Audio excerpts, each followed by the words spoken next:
What's the potential path for Ragin Cajuns softball going into the Sun Belt Conference Tournament? We'll discuss it here on Ragin Rundown.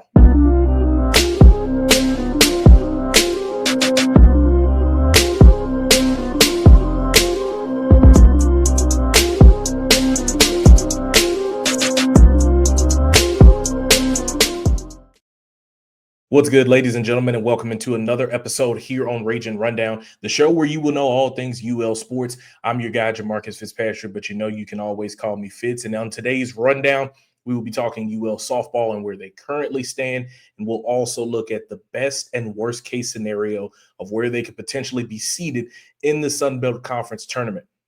So firstly, let's talk about where the team is standing right now. So they are coming off of a weekend where they beat the top-ranked team in the Sun Belt, the Marshall Thundering Herd. They won the series 2 games out of 3. They took Friday night on a walk-off for Haley Money Hart, a walk-off double, I believe it was, that she got there as they won that game 3-2. And then Saturday, they get the 5-3 victory to be able to clinch the series and beat the top team in the Sun Belt, which just goes to show you that when this team is playing at their best, they can compete with anybody else in the Sun Belt. They've had a lot of highs in this season. They've also had a ton of lows as well. A bunch of them have been at Lamson Park, and lucky enough for them, the Sun Belt Conference Tournament will be played in Lafayette. So they have that bit of advantage to give them an opportunity that if things fall just right for them, they could potentially go on a run. So that's what we're going to talk about in this episode. So like I said, the team currently is coming off of a series victory over Marshall. They're 7th in the Sun Belt Conference standings, which is a huge boost for them because initially they were right there on the bubble in 10th in the standings. They really didn't have any room for error. Like, they needed to win these next couple of series. Obviously, they got the one over Coastal Carolina. They lose to McNeese in the midweek. And then getting this one over Marshall helps them a ton because now you're talking about finishing in the top 6, which is that first day bye out of the quarterfinals, or the first round. You go automatically to the quarterfinals. So now you only have to win 3 games to win a conference championship, which is huge because the way that this team has been playing right now, you are relying on 2 arms in Bethany Noble and Sage Hoover. So the more rest that these young ladies can get, the better. Like, you're going to need that. And again, because you're going to have that opportunity at home, it makes it a lot better. So, like I said, the team is 7th in the standings. They're 27-24, which with 2 more victories, they will have a better record by 1 game than what they had last season. And they've won 5 of their last 7. When you look back at that LSU game, I think at that point they had lost 5 straight games. And Coach Habits gave that inspirational post-game speech that we all remember. It went viral on social media that I posted on my social media platforms. If you didn't watch it, go back and watch it, and you may be able to tell why the spark really happened for this team, because I believe that she, after talking with them after that loss and then going off in post-game with us, that the team felt the need to be challenged. I remember staying there after the game and Bethany Noble taking some time in the bullpen, throwing. Sage Hoover was talking with their chief of staff for hours after the game because myself and my counterpart at KTC, Anthony Council, were still there at the field working to get things on air, and they were still there because they wanted to get it right. And thus far, they've been able to right this ship as they've won 5 of their last 7, the 2 losses being to McNeese in the midweek and then the Game 3 Sunday loss to Marshall. And again, they are 7th in the Sun Belt Conference standings. A huge bit of why this team has been so successful is, first of all, because of their hitting. We've talked about it multiple times. Hitting has not been the problem for this team, especially in comparison to what it was last season. Over this past weekend, Mia Lascano was 3 for 9 for you. Haley Money Hart was 2 for 9 and hit 3 RBI. And Mia Norwood has truly emerged as someone that when you need to get a hit in a big moment, she's going to do it. 5 for 7, and she hit an RBI, including a triple there on the Friday night where you were able to get the initial upset victory. So she's come up really big for you. But more importantly, Sage Hoover has been your ace, hands down. She's pitched so many innings. She's been able to extend and go the distance multiple times throughout the year. I think she has a 10-10 record, and has done really well for you, whether that's coming in relief and slamming the door shut, or that's starting and giving you a good start, or that's going the complete game. This past weekend, she goes 13 innings, 8 strikeouts, and 1 earned run in 2 games that she made appearances in. Now, obviously, is that sustainable towards winning the championship and going on a long run all the way to the Women's College World Series? Probably not. But just to see that this team has not thrown in the towel and waved the white flag and has continued to play well, that goes without saying that these ladies truly want to just find a way to get it done. Head coach Allison Habits talked about the way that Sage Hoover has been playing up until this point, and she gave a lot of credit to her assistant coaches on the way that they've been able to develop Sage over these past couple of weeks. Yeah, I mean, I think Coach Brady's done a great job with all of our pitchers in the sense of just kind of meeting them where they are, whether it be drill work that they need, or whether it be like, endurance stuff, or just trying to figure out like what is, the magic pill to be able to pitch like we know that we can.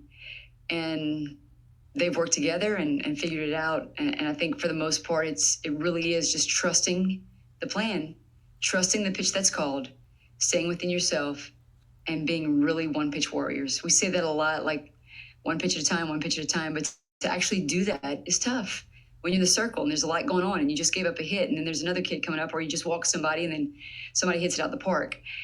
It's really tough, I think, for the pitching mindset to really be focused on just this pitch. But I think they were able to do that this weekend. I mean, I think it's really a one pitch mentality that I'm gonna throw this pitch, trust that this pitch is gonna get this person out, or it's gonna mess them up in some kind of way, their timing, and hit the spot that's called, and good things happen. So Coach Habits made it really clear there that the pitching staff, and particularly Sage Hoover and Bethany Noble, have really honed in on just saying, we're going to take this thing one pitch at a time. We're going to find our spot. We're going to trust the pitch that's being called. We're going to fill the zone up and make it difficult for teams to be able to score runs. And when they can have that complemented with the way that they hit the ball, that is a team and a recipe for a victory, especially when they are playing at home. Now, obviously, coming up this weekend, they have a 3-game series against South Alabama, and there's a lot of implications going into this one.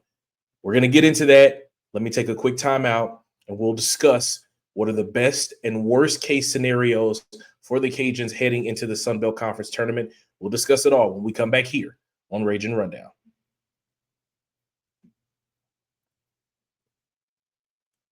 Hey guys, thank you so much for tuning in to another episode here on Ragin Rundown. We're going to get back into the action in just a second, but before we do, please do me a favor, like this video, share it, and leave a comment down below. But most importantly, make sure you subscribe to the channel so you know when we're dropping episodes. If you're listening, follow the podcast feed, rate the show, and leave us a review, because that's going to help us get in front of more Ragin Cajun fans just like yourself. So as it stands, Louisiana is 7th in the Sun Belt Conference standings, and this is a very pivotal weekend for them because as it stands, they're going to be in, right? So they're not worried about having to buy their own ticket to get into the Sun Belt Conference Tournament anymore. Now it's about playing for position in the standings. As it stands, right, UL is 7th, South Alabama is 6th, and also James Madison is 5th. Both of them, James Madison, who you were swept by, and South Alabama, are 11-10. Okay? The Cajuns are 10-11 in the standings. So essentially, what you need is to win the series, and you're going to get a first-round bye. That's what you need. Now, when it comes to where you fall with the opponent and all of those things like that, those are completely, things that I don't necessarily think the Cajuns are concerned about. Obviously, matchups are important. But I think at this point, they just want to be able to get an extra day of rest to be able to help themselves. Coach Habits actually talked a little bit about how the team is kind of focusing, or maybe not so focusing on those standings, but just understanding the urgency that it's going to take for them to be able to compete here in the Sun Belt Tournament here. Well, we made them aware of it this weekend in the sense of that was what we're playing for. You know, the 6th seed is important. The bye is really important. Not that we can't do it without a bye, but it would definitely help our pitching, you know, and they're aware of that. And I think they look at the standings. I think they know kind of what it looks like and what the sense of urgency is to be ready to play in every game. So it's the sense of urgency that she's talking about, knowing that each game that you play from here on out is essentially a win or go home. Because if you can go to South Alabama, right, you haven't played well on the road all season. You're 2-15. But if you can go and win this series, you're talking about potentially being as high as in 5th place, because even though James Madison swept you, I believe James Madison plays Marshall this weekend. Let me go back and double check. Yes, they are going to Marshall to play Marshall. So if Marshall, best case scenario, if Marshall sweeps James Madison, right, Marshall would finish 19-5. James Madison would finish 11-14 or 11-13, excuse me. If Louisiana sweeps South Alabama, they finish 13-11. So even though they swept you, you would have a better conference record than they would, and you would be above them, right? So you're not going to go above Southern Miss because they beat you, and you're not going to go above Texas State, and you're not going to go above ULM because they have too many wins. Their wins and losses, you're too far behind, not enough games to be able to be played. So in the best case scenario, you're the 5th seed, you get the first round bye. The worst case scenario is if you go to South Alabama, you don't play well like you have all season long on the road, you finish 10-14 in the standings, and now you may be as low as 10th place. And God forbid things get too crazy and somehow App State pushes you out. It's because Coastal Carolina may or more than likely will not make the tournament at all. They have 15 losses. But if you fall too far, right, now you're having to play there on day one. Now you're having to burn an arm to keep your season alive.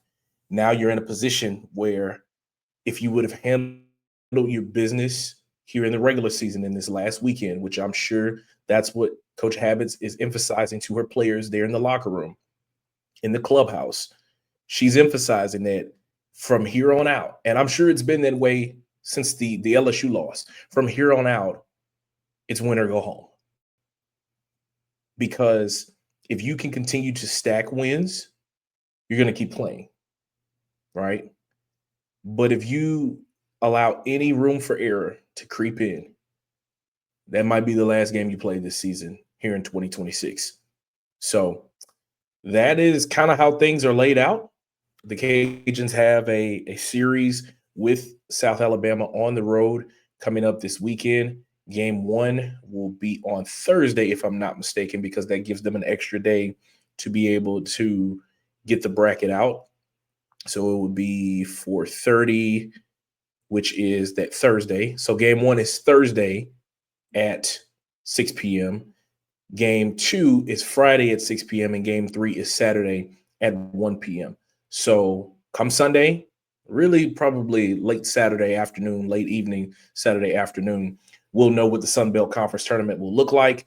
We'll see how the bracket will lay out and if it will be in the favor of the Ragin Cajuns softball team.